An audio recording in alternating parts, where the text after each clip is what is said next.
जैसा कि आप देख पा रहे हैं, ये यामाहा RX 100 के साथ मिलने वाले कुछ टूल्स हैं जो कंपनी साथ में देती है।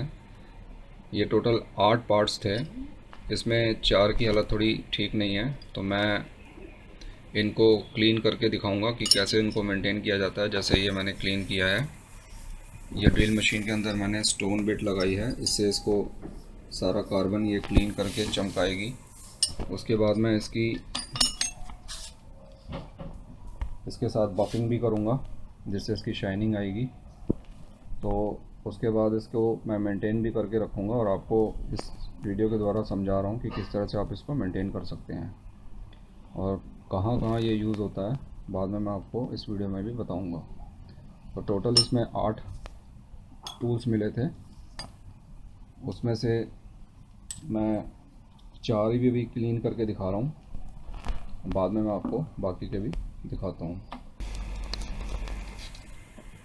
जैसा कि आप देख पा रहे हैं कि ये 27 और 22 नंबर का स्पैनर है और ये स्पेशल स्पैनर है जो कि कंपनी ने बनवाया है। अब इसको देखिए मैं किस तरह से साफ़ करता हूँ।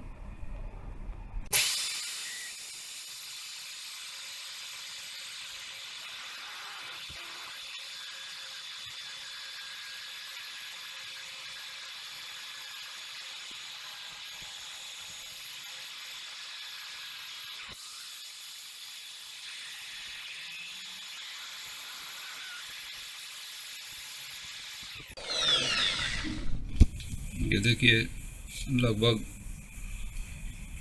18-20 साल पहले यहाँ पे एसिड बैटरी के द्वारा गिर गई थी और उसको भी मैंने रिमूव कर दिया है।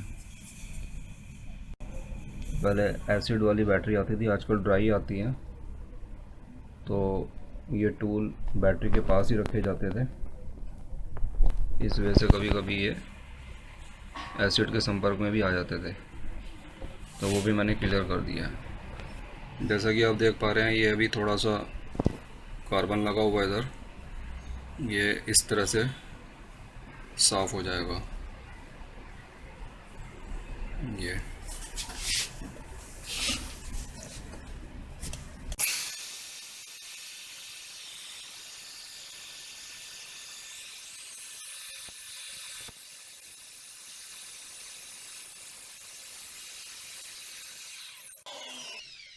ये देखिए हो गया साफ़,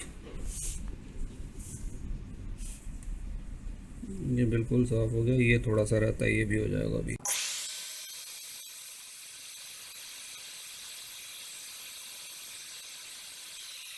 ये भी हो गया,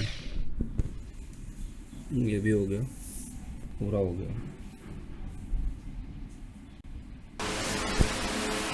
ये मैंने इतना, देखिए मैंने इसको इतना चमका दिया है। इसके बाद इसको स्मूथ बफिंग करने के लिए, ये जैसे रफ़ है, ये स्मूथ मैंने इससे किया और इसको मैं ज़्यादा चला करके इसको बिल्कुल स्मूथ बना दूंगा।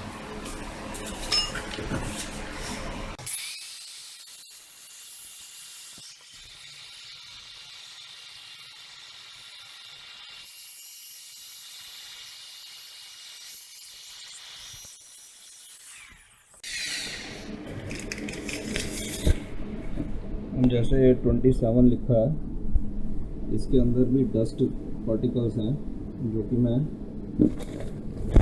इससे कोशिश करूँगा साफ़ करने की।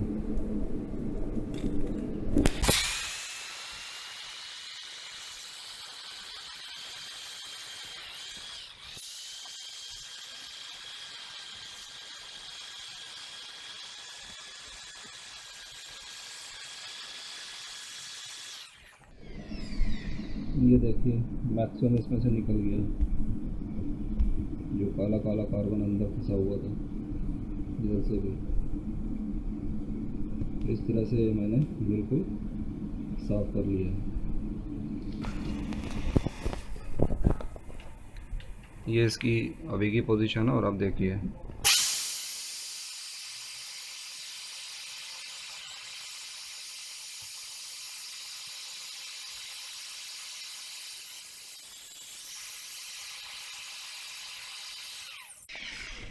ये देखिए, मैं अभी इसमें स्मूथ करने के लिए इसके अंदर बफिंग भी करूँगा, जिससे कि ये सारा कार्बन हट जाएगा। इसी प्रकार से आप इस पर भी देख सकते हैं कि इस पर भी ये एसिड का दाग लगा हुआ है, इसको भी मैं हटा दूँगा।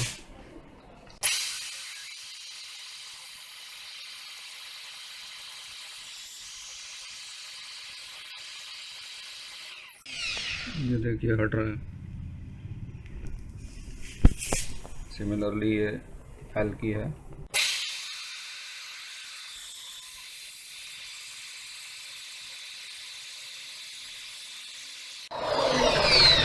ये भी साफ़ हो रही है। इस तरह से मैं आपको सारे टूल साफ़ करके दिखाता हूँ।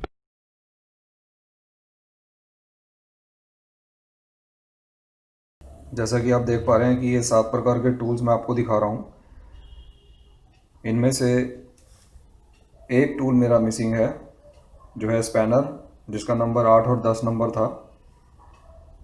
और उसके अलावा मेरे पास ये स्टार्टिंग के 5 टूल्स एकदम ओरिजिनल हैं, जो बाइक के साथ आए थे, और ये काफ़ी ख़राब हालत में थे, लेकिन बाद में मैंने इनको मेंटेन कर लिया है।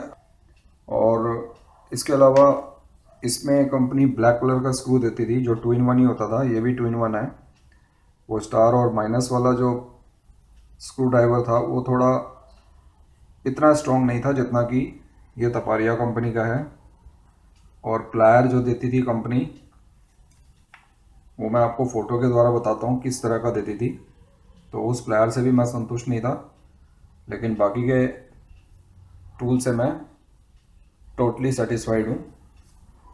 ये मैं आपको चित्र द्वारा बता देता हूँ कि किस तरह के टूल्स कंपनी देती थी। ये दूसरे मोबाइल में मैंने एक फ़ोटो खींच कर रखी है। ये इस तरह का कोई बैग होता था जिसमें देती थी। ये स्क्रू ड्राइवर है, ये बॉक्स टाइप स्पैनर है। ये सारे टूल्स आप देख सकते हैं मेरे पास हैं, लेकिन इसमें ये मेरा जो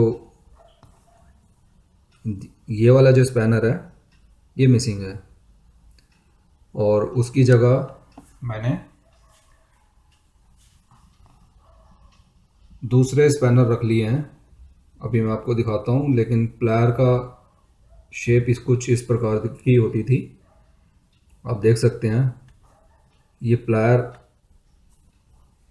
अगर आप इससे कोई चीज़ कसेंगे तो हाथों में बहुत ताकत लगानी पड़ती थी, तो इसलिए मैंने ये चेंज कर दिया। और चूँकि ये टूल किट जहाँ बैटरी रखी जाती है उसके पास एक छोटी सी स्पेस है, वो उसमें समा जाती थी, इसलिए कॉम्पैक्ट टूल किट हो जाती थी। अगर हम इसको हर चाबी के नंबर के अकॉर्डिंगली यदि रखते हैं तो बहुत सारी चाबियां हमें रखनी पड़ती, तो वहाँ पे फिट भी नहीं हो पाती। इसलिए कंपनी ने अपना ही कॉम्पैक्ट डिज़ाइन करवाया हुआ था। और ये मैंने टूल्स पे कुछ पढ़ के भी देखा है, जिसमें जयति टूल्स कंपनी का नाम जिक्र है, जो दिल्ली बेस्ड है और आज भी टूल्स बनाती है। हो सकता है उस समय कोलैबोरेशन हो दोनों के बीच, कंपनी और टूल्स कंपनी के बीच में। तो ये ओरिजिनल है सारे के सारे। और जो मेरा मिसिंग है उसके अगेंस्ट मैंने ये 2 चाबियां रखी हुई हैं, 8 नंबर और 10 नंबर। ये कंबाइंड आती थी। और यदि आप देखें, ये टूल्स आसानी से नहीं मिलते हैं बाज़ार में इस नंबर के एक ही लॉट में। और ये जो टूल्स हैं, ये चाबियों का पूरा बंच है। ये मैंने अलग से लिया था केवल इसके कॉम्बिनेशन के लिए।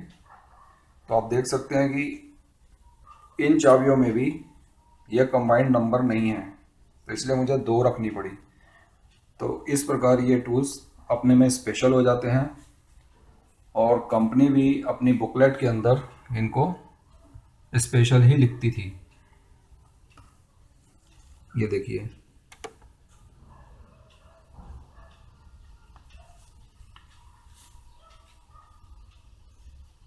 तो मैं इसका पहले आपको टेक्निकल नेम बता देता हूँ।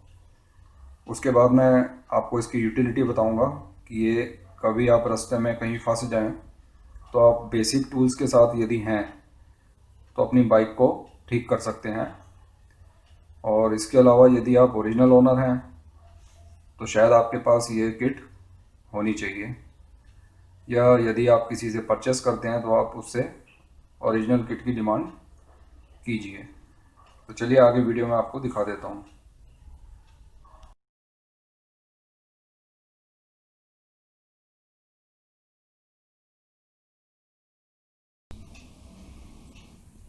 आप देख रहे हैं कि मैंने जो टूल्स डिस्प्ले में लगा रखे हैं, कंपनी इसको बाइक के लिए किस जगह पर यूज़ करने के लिए देती थी। जनरली 20-25 साल पहले, और 25 साल से भी पहले, 30 साल पहले जब ये मोटरसाइकिल सड़कों पे होती थी तो इस टाइप के टूल्स हर जगह मिलते भी नहीं थे। तो कंपनी ने अपने नट बोल्ट को खुलाने के लिए एक किट बना के दे रखी थी हर क्लाइंट को, और जनरली इसको लोग यूज़ में लाते भी थे। तो मैं आपको बताता हूँ कि ये कहाँ कहाँ यूज़ होते थे, इनका क्या उद्देश्य था इसके साथ देने का। तो चलते हैं एक एक करके मैं आपको दिखाता हूँ। सबसे पहले मैं आपको स्क्रू ड्राइवर जो माइनस और स्टार दोनों का है, वो 2-in-1 तब भी होता था, ये मैंने चेंज कर दिया है, वो ब्लैक कलर का होता था। इसके कहाँ कहाँ यूज़ होते थे तो मैं आपको दिखाता हूँ। स्क्रू ड्राइवर से सबसे पहले आप ये समझ लीजिए, इसके बेसिक जो पार्ट्स है उनको आप खोल सकते थे। जैसे कि आप ये देख सकते हैं, ये माइनस बोल्ट लगा हुआ है, इसको खोलने के बाद आप टूटी ऑयल को भर सकते थे। कार्बोरेटर की आप ट्यूनिंग उसी से ही कर सकते थे। इसके अलावा अगर कोई रास्ते में आपका इंडिकेटर काम नहीं कर रहा तो आप देख सकते हैं यहाँ पर भी स्टार स्क्रू ड्राइवर की सहायता से आप इसको खोल सकते थे, और बैकलाइट को भी खोल सकते थे। सिमिलरली यदि आपकी हेडलाइट रास्ते में ख़राब हो जाए तो आप देखिए यहाँ पर भी ये स्टार टाइप का स्क्रू दे रखा है, इसको भी स्क्रू ड्राइवर की सहायता से खोल सकते थे। और इसका हेडलाइट बल्ब चेंज या पार्किंग बल्ब जो है चेंज कर सकते हैं। और कई बाइक्स में तो मीटर बल्ब के लिए भी स्क्रू ड्राइवर की ज़रूरत पड़ती थी। आप देख सकते हैं कि और भी कई जगहें हैं जहाँ पे स्क्रू लगे हुए हैं, जैसे मोनोग्राम के अंदर लगे हुए हैं, इसके अलावा फ्लैप में लगे हुए हैं। तो इस तरह से आप स्क्रू ड्राइवर से काम कर सकते थे। मेरे पास ये जो स्पैनर है ये कॉम्बिनेशन में आता था।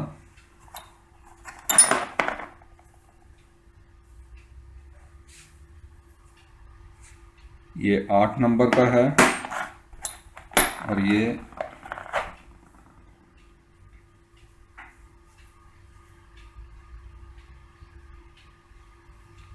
10 नंबर का है। ये मैंने दोनों अलग अलग इसलिए रखे हुए हैं क्योंकि ये मेरा ओरिजिनल मिस हो गया है। और अब देखता हूँ और बताता हूँ आपको कि इसके कहाँ कहाँ यूज़ होते थे।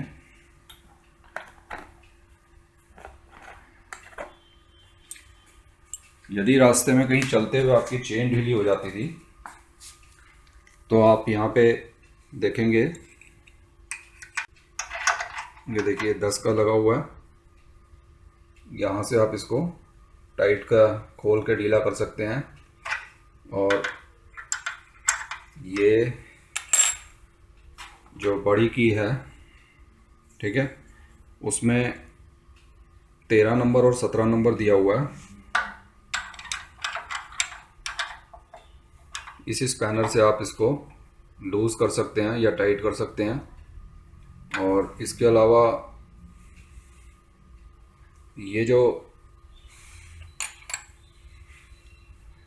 ये बोल्ट तो आपका एक्सल है, उसके पीछे एक नट भी है।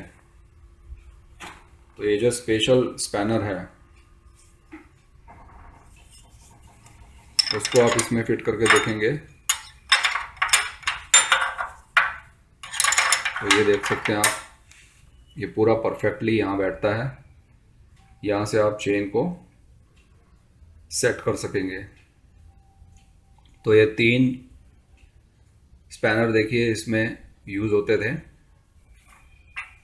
इसके अलावा बॉक्स टाइप का जो स्पैनर है वो आपके इस नट को भी टाइट कर सकता है। और ये आप जानते हैं कि स्पार्क प्लग के लिए यूज़ होता है। इसके बीच में टॉमी बार डालते हैं और इसको घुमा सकते हैं।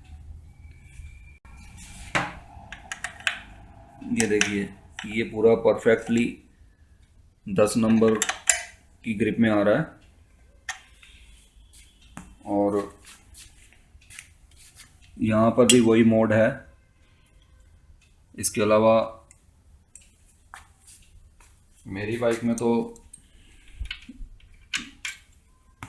ये 8 नंबर के भी यहाँ यूज़ हो रहे हैं, जबकि ये देखिए 8 नंबर का लग रहा है, जबकि शुरू में यहाँ पे स्टार वाले स्क्रू आते थे।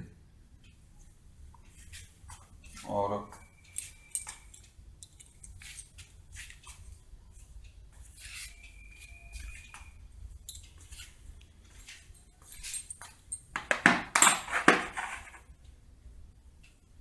इसके द्वारा आप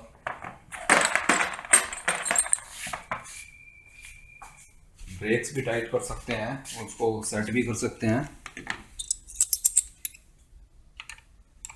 ये देखिए, ये 8 नंबर में चली जाती है और दूसरे वाले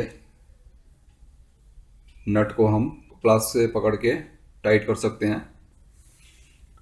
और ऐसे ही ये भी ब्रेकों को टाइट करता है। यहाँ से आप देखेंगे तो ये 10 नंबर का इसमें बैठता है और ये घूम भी रहा है। ये देखिए, तो ये मल्टीपर्पज़ स्पैनर इसमें डाल रखे हैं टूल किट में। और यहाँ मैं आपको ये भी बता दूँ कि ओरिजिनली लेग गार्ड्स में इसी टाइप के नट आते थे, तो ये थोड़े से पावरफुल होते थे, तो इनको हम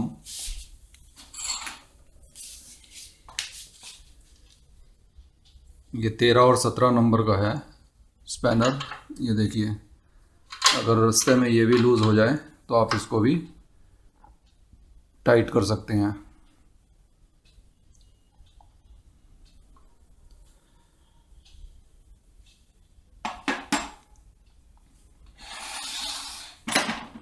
इसके अलावा जैसे कि आप लोग जानते हैं कि ये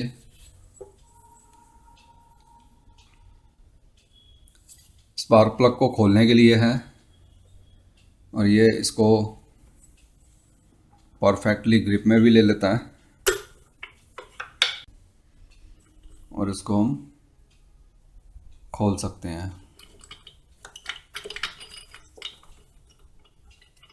अगर मैं चाहूँ तो इसको खोल लूँ, लेकिन मेरे को इसको खोलना नहीं है, इसलिए मैंने आपको डेमोन्स्ट्रेशन के लिए दिखाया है।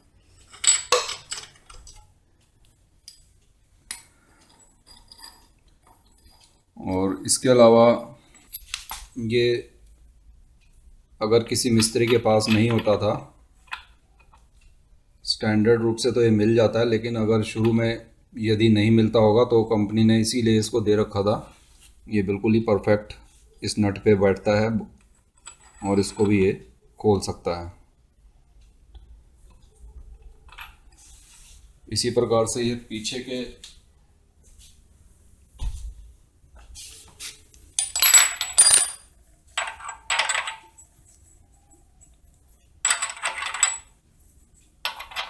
ये देखिए पूरा बैठ गया इसके अंदर, और इसको भी हम इसकी सहायता से खोल सकते हैं।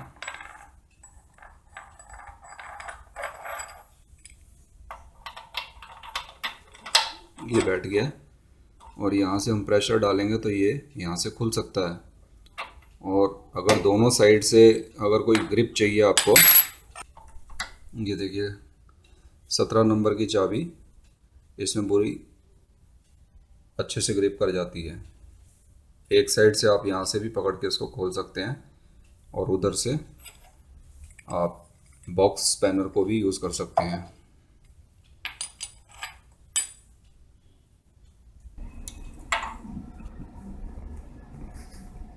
यहाँ पर सबसे अहम बात यह है कि इस टूल को,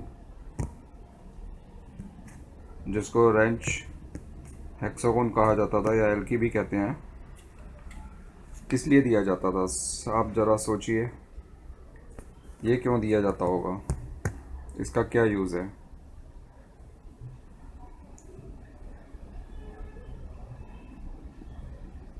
अगर आप सोच नहीं पा रहे हैं तो मैं आपको बताता हूँ, इसका बहुत बड़ा यूज़ है। इसमें सबसे पहले जो सबसे ज़्यादा यूज़ होने वाली चीज़ है वो है आपकी किक। ये है किक, और ये कभी भी रास्ते में ढीली हो सकती है। और इसके नीचे आप देखिए, ये इसकी टाइट करने की है। ये देखिए, आप कहीं रास्ते पर हैं और अगर बाइक की किक ढीली हो जाती है या निकल जाती है, बहुत ज़्यादा लूज़ हो जाती है, तो आप बाइक कैसे स्टार्ट करेंगे? तो इस वजह से ये इस टूल किट के अंदर दे रखी है। तो इस प्रकार से आपने देखा कि कंपनी ने बेसिक टूल्स दे रखे हैं जो रास्ते में भी कभी भी काम में लाए जा सकते हैं। क्योंकि छोटी सी छोटी अगर प्रॉब्लम बाइक में आती है तो आप उसको सॉर्ट आउट तब तक नहीं कर सकते जब तक आपके पास टूल्स नहीं है। रात में कहीं पे भी आपको कोई हेडलाइट की प्रॉब्लम है तो आप स्क्रू ड्राइवर से खोल के उसको चेंज कर सकते हैं अगर आपके पास स्पेयर है, या अगर आपके पास नहीं भी है तो आपने अगर किसी शॉप से परचेस किया है तो खुद ही चेंज कर सकते हैं। और इसके अलावा मल्टीपर्पज़ टूल्स का फ़ायदा यही है कि आपको एक थोड़ी सी सिक्योरिटी रहती है कि मेरे पास बेसिक टूल्स मेरी किट के अंदर रखे हैं जो कि कभी भी आपको बुरे टाइम में साथ दे सकती है।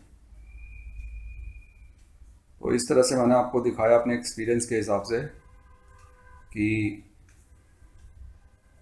इस बाइक के साथ कौन कौन से टूल्स आए थे, कैसे मैंने उनको मेंटेन करके रखा है और उनका कहाँ पे यूज़ होता था। मुझे क्योंकि इसकी इसलिए ज़रूरत नहीं पड़ी कि मैं हर तीसरे या चौथे महीने में अपनी बाइक की सर्विस कराता था।